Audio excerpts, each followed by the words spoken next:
What is going on, everybody, and welcome back to the greatest combat sports and culture show in the entire universe, the Fight Podcast. I'm your host, SERG, VICENTE, and this is episode 340 of the show. So what we're going to go ahead and do today, we're going to go ahead and break down everything UFC 276. We're going to recap the entire weekend and give our takeaways in 10 minutes or less. Hope you guys had a great weekend. I know it was a long weekend for most of us. We had a 4th of July weekend. Hope all of you guys are safe out there. But without all the, the dramatic news and everything, let's go ahead and jump into it. On today's menu, we're going to go ahead and break down everything UFC 276. The card itself, International Fight Week, Las Vegas, Nevada. If you have not been to this event and you're a fight fan, you need to. This is one of the first years in a very long time that, now granted, they don't have the Fight Expo like they once used to, but what they do have is really dope. They have like a bunch of different UFC events, and really quick, the Expo used to be amazing. Tournaments, signings, booths, all kind of cool stuff. It was really great when they did it. This was the first year, really felt like it was really starting to get back to it, and it was really awesome. So the energy in Vegas was amazing. You can tell not only was it, the UFC this weekend, shoot, even Money in the Bank was there for the WWE. So it was such a huge impact fight weekend. There was energy everywhere. And the card itself on paper was stacked. It was an absolute stacked card on paper. You look at it from top to bottom. We talked about it last week. On paper, this was the best card of the year. Did it come to fruition in that way? I'm not going to say so. It wasn't like the greatest card ever, but it was a pretty solid card. There was great matchups, and we learned a lot. So let's go ahead and jump on into it. And we're going to start off with the main event. The reason why we are all here, Israel, the last stylebender, IZZY, was out there against Jared Cannonier. People wanted to hate on this matchup, and now Israel Adesanya, and again, goes out there, completely blanks Jared Cannonier, outpoints him. If there was any contention in any round, you could possibly say round 3 for Jared Cannonier, but it was a pretty, I'm not going to say spirited, it was a pretty easy cruising victory for Adesanya. He goes out there, gets his 5th title defense, and continues to be undefeated at 185 pounds. So one thing that people are really coming down on Adesanya, they're saying that he's boring, that he's not this, he's not that. And I have to really stop everybody.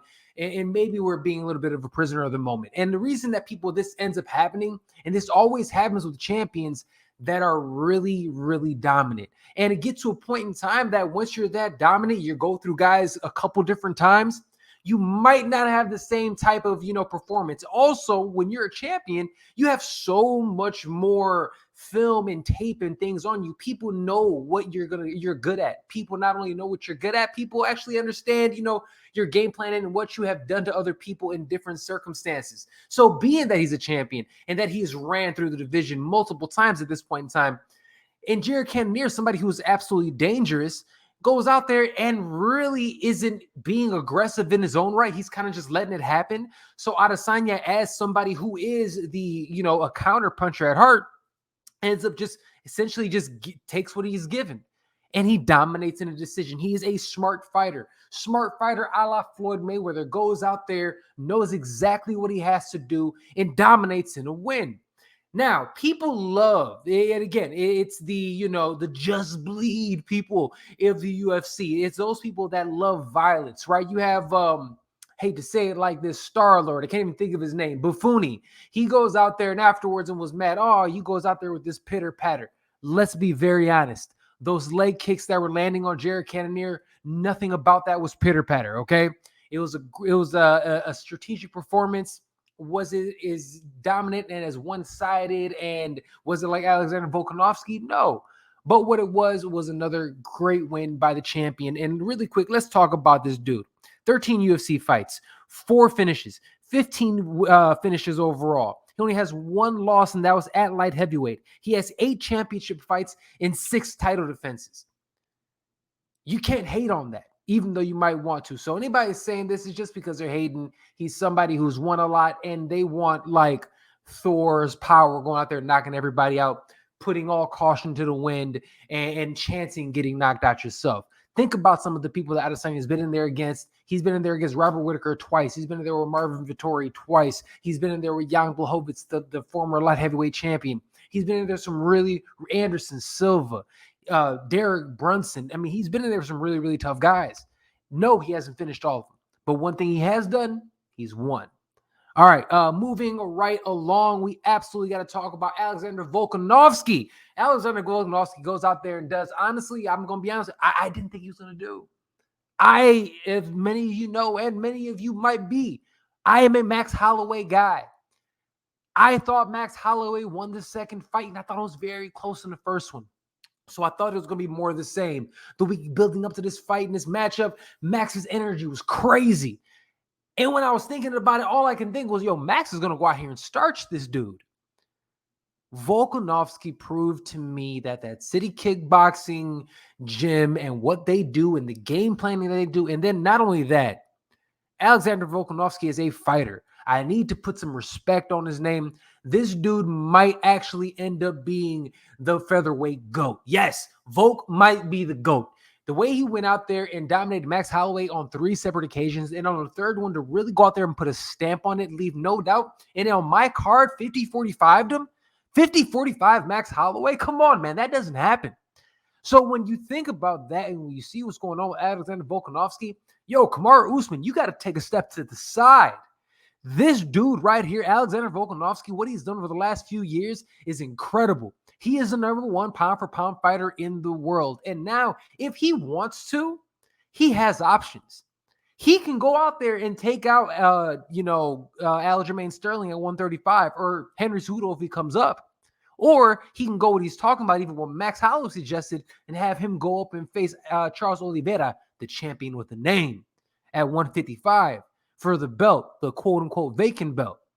I would love for that to happen as well, but I'm telling you, Alexander Volkanovski versus Charles Oliveira should happen because this is arguably the number 1 versus number 2 pound-for-pound fighter on the planet with a belt on the line for a vacant title. It should absolutely happen. It has never happened where it's legitimately the number 1 versus number 2 guy. It should. Let's make that happen. All right, moving right along. The fight that I was very interested in this one, it was Alex Pereira versus Sean Strickland. Sean Strickland, who is somebody who as a person, I am not a fan of, but I will be a fool, an absolute fool to go out there and say that he's not an amazing fighter because he is. He's incredible at what he does, and he goes out there and he's usually extremely intelligent in what he does.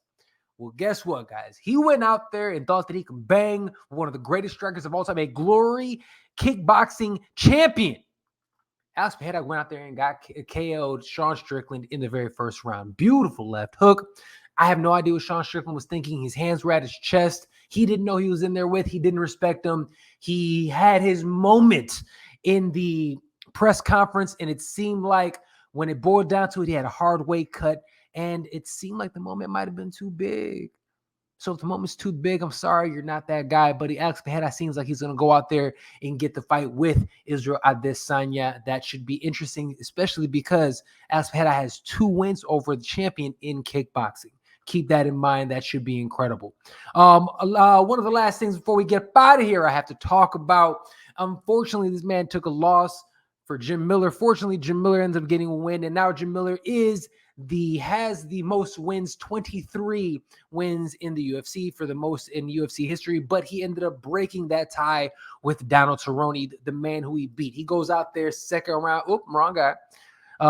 He got out there and actually lost. He got submitted in the second round, and then afterwards he put his hat and his gloves in the ring, said he doesn't want to do it anymore. It's not fun anymore, and now he's going to join the liberal elites and join Hollywood. That's what he wants to do. He wants to get into Hollywood, and obviously me talking about the liberal elite is me being a little facetious because we know his political leanings, but it's one of those things that it should be extremely interesting to see a world where Donald Cerrone is no longer in MMA, but all jokes aside, we need to put some respect on this man's name. This man is a 36-17 record, 23 UFC wins, 16 finishes, which was a record, 20 knockdowns, which is a UFC record, on top of 7 kick KOs, which is also a UFC record. Salute to Don Cerrone for a fantastic career. Also on this card, I want to really will talk about Jalen Turner for a second, who out there and submitted Brad Riddell. Fantastic. This dude at 55 at 6, he's 6'3" and fights at 155.